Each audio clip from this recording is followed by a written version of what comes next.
ஆதன் news நேயர்களுக்கு வணக்கம். நான் உதயாஸ்ரீ. தலைப்புச் செய்திகளை காணலாம். தமிழக காவல்துறை தனது தலைமையில் மிக சிறப்பாக செயல்படுகிறது. முன்பை விட குற்றங்கள் குறைந்து இருப்பதாக சட்டப்பேரவையில் முதலமைச்சர் ஸ்டாலின் விளக்கம். தமிழகத்தில் நடைபெறும் குற்ற செயல்களை காவல்துறை கைகட்டி வேடிக்கை பார்க்கிறது. சட்டப்பேரவையில் எதிர்க்கட்சித் தலைவர் எடப்பாடி பழனிசாமி குற்றச்சாட்டு. தமிழக காவல்துறையில் காவலர்கள் பற்றாக்குறை என கூற முடியாது. இருப்பவர்கள் திறமையாக பணியாற்ற வேண்டும் என முன்னாள் டிஜிபி சைலேந்திரபாபு அறிவுறுத்தல். மக்கள் நீதி மய்யம் கட்சியின் நிர்வாக குழு மற்றும் செயற்குழு கூட்டம் கட்சியின் தலைவர் கமல்ஹாசன் தலைமையில் நாளை சென்னையில் நடைபெறுகிறது. நெல்லை திருச்செந்தூர் இடையேயான பயணிகள் ரயில் 25 நாட்களுக்கு ரத்து. பாதை புதுப்பிப்பு பணிகள் காரணமாக தெற்கு ரயில்வே நடவடிக்கை.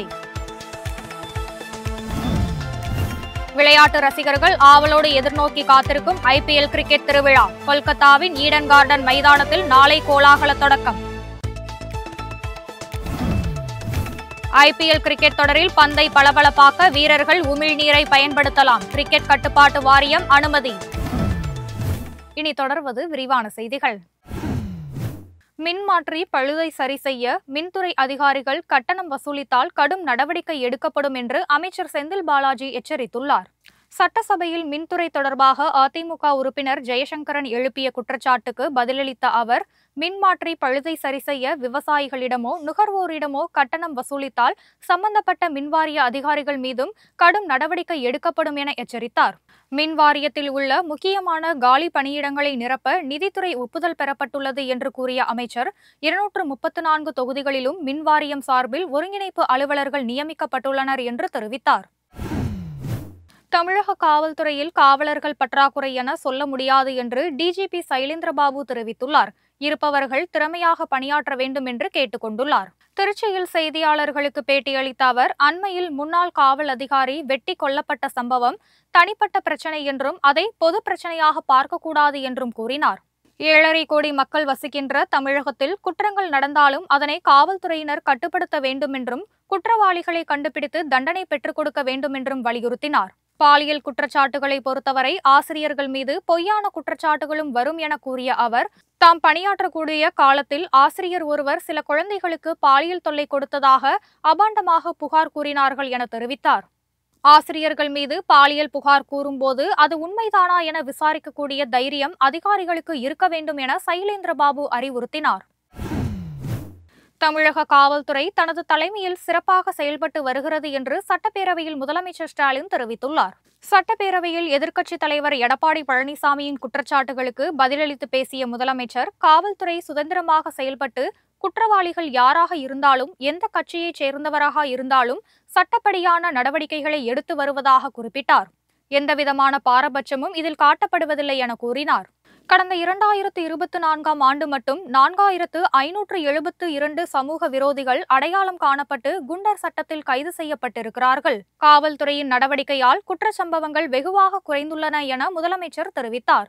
குற்றங்களை தடுத்து பொதுமக்களின் பாதுகாப்பை உறுதி செய்து பொது அமைதியை தொடர்ந்து நிலைநாட்டிட தமிழ்நாடு காவல்துறை தனது தலைமையில் சிறப்பாக செயல்பட்டு வருகிறது என எடுத்துரைத்தார். அங்கொன்றும் இங்கொன்றுமாக முன்விரோதம் காரணமாக நடைபெறும் சில நிகழ்வுகளை வைத்து அரசின் மீது பழி சுமத்தி அரசியல் ஆதாயம் அடைய நினைப்போர் சென்ற ஆட்சியில் தமிழ்நாட்டில் சட்டம் ஒழுங்கு எப்படி சீரழிந்து கிடந்ததை எண்ணி பார்க்க வேண்டும் என்று முதலமைச்சர் கூறினார். திருநெல்வேலி திருச்செந்தூர் செல்லும் பயணிகள் ரயில் 25 நாட்களுக்கு ரத்து செய்யப்படுவதாக தெற்கு ரயில்வே அறிவித்துள்ளது. இதுகுறித்து தெற்கு ரயில்வே வெளியிட்டுள்ள செய்திக்குறிப்பில், திருநெல்வேலியிலிருந்து திருச்செந்தூர் செல்லும் ரயில் வழித்தடத்தில் முழுமையான பாதை புதுப்பித்தல் பணிகள் காரணமாக இப்பாதையில் செல்லும் ரயில்கள் அடுத்த மாதம் 13ஆம் தேதி வரை ரத்து செய்யப்படுவதாக தெரிவிக்கப்பட்டுள்ளது. திருநெல்வேலியிலிருந்து திருச்செந்தூர் செல்லும் பயணிகள் ரயிலும் திருச்செந்தூரிலிருந்து திருநெல்வேலிக்கு செல்லும் பயணிகள் ரயிலும் அடுத்த மாதம் 13ஆம் தேதி வரை ரத்து செய்யப்படும் என தெற்கு ரயில்வே அறிவித்துள்ளது. மக்கள் நீதி மய்யம் கட்சியின் நிர்வாக குழு மற்றும் செயற்குழு கூட்டம் நாளை சென்னையில் நடைபெற உள்ளது. இது தொடர்பாக அக்கட்சியின் பொதுச் செயலாளர் அருணாச்சலம் வெளியிட்டுள்ள அறிக்கையில், மக்கள் நீதி மய்யம் கட்சியின் தலைவர் கமலஹாசன் தலைமையில் கட்சியின் நிர்வாக குழு மற்றும் செயற்குழு உறுப்பினர்களின் கூட்டம் சனிக்கிழமை சென்னை ஆழ்வார்பேட்டையில் உள்ள கட்சியின் தலைமை அலுவலகத்தில் நடைபெற இருப்பதாக தெரிவிக்கப்பட்டுள்ளது. கட்சியின் அனைத்து நிர்வாக குழு மற்றும் செயற்குழு உறுப்பினர்கள் கலந்து கொள்ள அறிவுறுத்தப்பட்டுள்ளது. இந்த கூட்டத்தில் தமிழகத்தில் உள்ள பிரச்சினைகள் குறித்த முக்கிய தீர்மானங்கள் நிறைவேற்றப்படலாம் என கூறப்படுகிறது. அதேபோல கட்சி சார்ந்த முடிவுகளும் 2026 சட்டப்பேரவை தேர்தல் குறித்தும் இந்த கூட்டத்தில் ஆலோசிக்கப்படலாம் என்று கூறப்படுகிறது. நாம் தமிழர் கட்சியின் இளைஞர் பாசறை மாநில ஒருங்கிணைப்பாளராக வீரப்பன் மகள் வித்யாராணி நியமிக்கப்பட்டுள்ளார். மறைந்த சந்தன மரக்கடத்தல் வீரப்பனின் மகள் வித்யாராணி தற்போது தீவிர அரசியலில் ஈடுபட்டு வருகிறார். கடந்த 2024 நாடாளுமன்ற தேர்தலின் போது நாம் தமிழர் கட்சியில் அவர் இணைந்தார். உடனடியாக அவருக்கு கட்சி தலைமை கிருஷ்ணகிரி மக்களவை தொகுதியில் வேட்பாளராக களமிறக்கியது. நாம் தமிழர் கட்சியின் ஒருங்கிணைப்பாளர் சீமான் மீது அதிருப்தி அடைந்த நிர்வாகிகள் பலர் அக்கட்சியிலிருந்து விலகி வரும் நிலையில் அக்கட்சி அமைப்பான பாசறையின் மாநில ஒருங்கிணைப்பாளராக வித்யாராணி நியமிக்கப்பட்டுள்ளார். டாஸ்மாக் நிறுவனத்தில் சோதனை நடத்தப்பட்ட விவகாரத்தில் அமலாக்கத்துறையினர் நடவடிக்கை எடுக்க இடைக்கால தடை விதித்து சென்னை உயர்நீதிமன்றம் உத்தரவிட்டுள்ளது. தமிழகத்தில் செயல்பட்டு வரும் டாஸ்மாக் நிறுவனம் மது கொள்முதல் செய்யும் ஆலைகள், மது விற்பனை நிறுவனங்கள், டாஸ்மாக் தலைமை அலுவலகம் என 20க்கும் மேற்பட்ட இடங்களில் அமலாக்கத்துறை அதிகாரிகள் சோதனை நடத்தினர். இதில் பல்வேறு முறைகேடுகள் நடந்துள்ளதாக அமலாக்கத்துறை தெரிவித்திருந்தது. இதனையடுத்து அமலாக்கத்துறை மேல் நடவடிக்கை எடுக்க தடை விதிக்க கோரி உயர்நீதிமன்றத்தில் டாஸ்மாக் நிர்வாகம் சார்பில் 3 மனுக்கள் தாக்கல் செய்யப்பட்டன. இந்த வழக்குகள் நேற்று விசாரணைக்கு வந்தபோது அமலாக்கத்துறை தனது அதிகாரத்தை மீறியுள்ளது என்றும், மாநில அரசின் அனுமதி இல்லாமல் டாஸ்மாக் விவகாரம் தொடர்பாக சட்டவிரோத பணப்பரிமாற்ற தடை சட்டத்தில் நடவடிக்கை எடுக்க அமலாக்கத்துறைக்கு தடை விதிக்க வேண்டும் என்றும் கோரி தமிழக அரசு சார்பில் வாதிடப்பட்டது. இதனை ஏற்றுக்கொண்ட நீதிமன்றம் டாஸ்மாக் நிறுவனத்தில் சோதனை நடத்தப்பட்ட விவகாரத்தில் அமலாக்கத்துறையினர் வரும் 25ஆம் தேதி வரை நடவடிக்கை எடுக்க இடைக்கால தடை விதித்து உத்தரவிட்டது. தமிழக வாழ்வுரிமை கட்சியின் வேல்முருகன் அதிக பிரசங்கித்தனமாக நடந்து கொள்வதாக கண்டனம் தெரிவித்த முதலமைச்சர் ஸ்டாலின் அவர் மீது நடவடிக்கை எடுக்குமாறு சபாநாயகரை கேட்டுக்கொண்டார். சாதிவாரி கணக்கெடுப்பு நடத்த அரசு நடவடிக்கை எடுக்க வேண்டும் என்று வேல்முருகன் கோரிக்கை விடுத்ததை அடுத்து அது தொடர்பாக சில கருத்துக்களையும் தெரிவித்தார். அவரது பேச்சு சர்ச்சைக்குரியதாக இருப்பதாக கருதப்பட்டதால் அவை குறிப்பிலிருந்து அவரது கருத்துகள் நீக்கப்படும் என்று சபாநாயகர் அறிவித்தார். இதனைத் தொடர்ந்து தனக்கு பேசுவதற்கு அனுமதி தர வேண்டும் என கூறி நேரடியாக சபாநாயகர் அருகே சென்ற வேல்முருகன் அமைச்சர்களை நோக்கி கையை நீட்டி பேசியதாக கூறப்படுகிறது. இதனால் கோபமடைந்த முதலமைச்சர் ஸ்டாலின் தமிழக வாழ்வுரிமை கட்சியின் தலைவர் வேல்முருகன் அவை மாண்பை மீறி நடந்து கொள்கிறார் என்றும், அவர் மிகவும் அதிக பிரசங்கித்தனத்துடன் செயல்படுகிறார் என்றும் கூறியதோடு அவர் மீது சபாநாயகர் நடவடிக்கை எடுக்க வேண்டும் என்றும் கேட்டுக்கொண்டார். இதனையடுத்து சபாநாயகர் அப்பாவு வேல்முருகனுக்கு இறுதி எச்சரிக்கை விடுத்ததோடு இனிமேல் இவ்வாறு நடந்தால் கடும் நடவடிக்கை எடுக்கப்படும் என எச்சரித்தார். இதனால் சட்டமன்றத்தில் சிறிது நேரம் பரபரப்பு நிலவியது. சபாநாயகர் இருக்கைக்கு சென்று பேச அனுமதி தாருங்கள் என்று கேட்டது தவறா என தமிழக வாழ்வுரிமை கட்சி தலைவர் வேல்முருகன் கேள்வி எழுப்பியுள்ளார். சட்டப்பேரவை வளாகத்தில் செய்தியாளர்களுக்கு பேட்டியளித்த அவர் தான் சொல்ல வருவது என்ன என்று கேட்காமலேயே அமைச்சர் சேகர்பாபு உள்ளிட்ட அனைவரும் எழுந்து கூச்சலிடுகிறார்கள் என குற்றம் சாட்டினார். அதிமுகவினரை காப்பாற்றுவதற்காக தான் சேகர்பாபு தன்னை குற்றம் சாட்டுகிறார் என தெரிவித்த அவர், சேகர்பாபு பேசியதை கேட்டு முதலமைச்சர் தன்னை அதிக பிரசங்கித்தனமாக பேசுவதாக கூறியது உண்மையில் வருத்தம் அளிக்கிறது என்றும் கூறினார். தமிழை ஆட்சி மொழியாக்க வேண்டும் என அவையில் தான் பேசியது தவறாக புரிந்து கொள்ளப்பட்டுள்ளது என்றும் வேல்முருகன் குறிப்பிட்டார். தமிழகத்தில் நடைபெறும் குற்ற சம்பவங்களை காவல்துறை கைகட்டி வேடிக்கை பார்க்கிறது என்றும், காவல்துறை செயலற்ற நிலையில் இருப்பதாகவும் எதிர்க்கட்சித் தலைவர் எடப்பாடி பழனிசாமி குற்றம் சாட்டியுள்ளார்.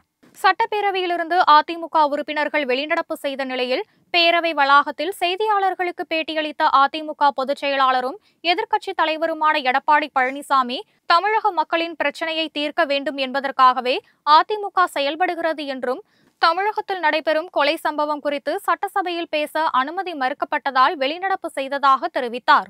முதலமைச்சர் தலைமையில் உள்ள காவல்துறை செயலற்ற நிலையில் இருப்பதோடு குற்ற சம்பவங்களை கைகட்டி வேடிக்கை பார்க்கிறது எனவும் அவர் குற்றம் சாட்டினார். குற்றம் நடந்தால் கைது செய்கிறோம் என கூறி அரசு தனது பொறுப்பை தட்டி கழிக்கிறது என குற்றம் சாட்டிய எடப்பாடி பழனிசாமி, தினமும் கொலை தொடர்பான அறிக்கையை சமர்ப்பிப்பதுதான் இந்த ஆட்சியின் சாதனையாக உள்ளது என விமர்சித்தார். சென்னை OMR சாலையில் கொட்டிவாக்கம் YMCA மைதானத்தில் ஜெமினி சர்க்கஸ் தொடங்கியுள்ளது. 45 நாட்கள் நடைபெறும் இந்த சர்க்கஸை கண்டுகளிக்க 150, 250, 350, 500 ரூபாய் என 4 விதமாக கட்டணம் வசூலிக்கப்படுகிறது. வார நாட்களில் மாலை 4:30 மணி, 7:30 மணி என ஒரு நாளைக்கு 2 காட்சிகள் மற்றும் நடைபெறுகிறது. விடுமுறை நாளான சனி மற்றும் ஞாயிற்றுக்கிழமைகளில் 1:30 மணி, 4:30 மணி, 7:30 மணி என 3 காட்சிகள் நடைபெறும். 2 மணி நேரம் நடைபெறும் ஒரு காட்சியில் 22 விதமான நிகழ்ச்சிகள் நடைபெறும் என சர்க்கஸ் நிறுவனம் தெரிவித்துள்ளது. இந்தியாவின் மிக பழமையான சர்க்கஸ் குழுமமான ஜெமினி சர்க்கஸ் கடந்த 75 ஆண்டுகளாக நடத்தப்பட்டு வருகிறது. இதில் ஆப்பிரிக்கா, நேபாள், பெங்கால், கேரளா உள்ளிட்ட பல பகுதிகளில் இருந்து வந்துள்ள 80க்கும் மேற்பட்ட கலைஞர்கள் தங்களது திறமைகளை வெளிப்படுத்தி பார்வையாளர்களை ஆச்சரியப்படுத்தி வருகின்றனர். IPL தொடரில் கிரிக்கெட் பந்தை பளபளப்பாக்குவதற்காக வீரர்கள் தங்கள் உமிழ்நீரை பயன்படுத்த இந்திய கிரிக்கெட் வாரியம் அனுமதி அளித்துள்ளது. கொரோனா தொற்று முன்னெச்சரிக்கை நடவடிக்கையாக கடந்த 2022ஆம் ஆண்டு கிரிக்கெட் பந்தை வழவழப்பாக்குவதற்காக உமிழ்நீர் பயன்படுத்துவதை நிரந்தரமாக தடை செய்வதாக சர்வதேச கிரிக்கெட் வாரியம் தெரிவித்திருந்தது. இதற்கு முதலில் எதிர்ப்புகள் எழுந்தாலும் சூழ்நிலை கருதி பின்னர் நடைமுறைப்படுத்தப்பட்டது. இந்த நிலையில் மும்பையில் IPL அணிகளைச் சேர்ந்த கேப்டன்களுடன் நடைபெற்ற கூட்டத்தில் இந்த தடையை நீக்குவதற்காக BCCI அறிவித்தது. IPL போட்டி ICCக்கு தொடர்பில்லாதது என்பதால் இந்த முடிவுக்கு அனைத்து கேப்டன்களும் ஒப்புதல் தெரிவித்துள்ளனர். இதற்கு முன் பந்துகளை 3 முறை பளபளப்புக்கு உட்படுத்தினால் சம்பந்தப்பட்ட வீரருக்கு 10 லட்சம் ரூபாய் அபராதம் அல்லது போட்டி கட்டணத்தில் 25% அபராதம் விதிக்கப்படும் என்ற விதி இருந்தது. அந்த விதி தற்போது நீக்கப்பட்டுள்ளதால் பந்து வீச்சாளர்களுக்கு சாதகமாக இருக்கும் என்று எதிர்பார்க்கப்படுகிறது. IPL கிரிக்கெட் தொடரின் தொடக்க நிகழ்ச்சிகள் போட்டி நடைபெறும் 13 மைதானங்களிலும் பிரம்மாண்டமாக நடத்தப்படும் என BCCI அறிவித்துள்ளது. IPL தொடரின் 18வது சீசன் நாளை தொடங்குகிறது. இந்த சீசனில் மொத்தம் 10 அணிகள் விளையாட உள்ளன. IPL கிரிக்கெட் திருவிழா தொடங்குவதற்கு முன்பாக கொல்கத்தாவில் நாளை பிரம்மாண்டமான கண்கவர் தொடக்க விழா நிகழ்ச்சிகள் நடைபெற உள்ளன. இதில் ஹிந்தி நடிகை திஷா படானி மற்றும் பாடகி ஸ்ரேயா கோஷல் பங்கேற்கிறார்கள். நடிகை ஸ்ரத்தா கபூர், நடிகர் வருண் தவான், பாடகர் அர்ஜித் சிங் மற்றும் ஸ்ரேயா கோஷல் ஆகியோரும் பங்கேற்க உள்ளனர்.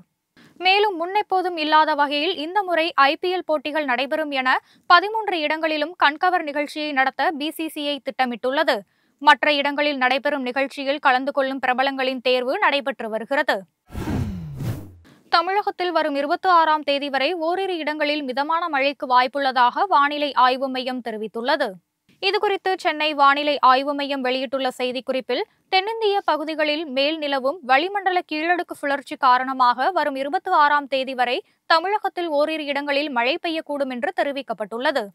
தமிழகத்தின் சில இடங்களில் அதிகபட்ச வெப்பநிலை வழக்கத்தை விட 2 முதல் 3 டிகிரி செல்சியஸ் அதிகமாக இருக்கக்கூடும் என்றும், அதிக வெப்பநிலை, அதிக ஈரப்பதம் மற்றும் குறைந்தபட்ச வெப்பநிலை இயல்பை விட அதிகமாக இருக்கும் நிலையில் சில பகுதிகளில் அசௌகரியம் ஏற்படலாம் எனவும் வானிலை மையம் கூறியுள்ளது. சென்னை மற்றும் புறநகர் பகுதிகளில் அதிகபட்ச வெப்பநிலை 35 டிகிரி செல்சியஸை ஒட்டி இருக்கக்கூடும் என வானிலை ஆய்வு மையம் தெரிவித்துள்ளது. இத்துடன் இந்த செய்திகள் நிறைவடைகின்றன. செய்திகளை உடனுக்குடன் தெரிந்து கொள்ள இணைந்திருங்கள் ஆதனுடன்.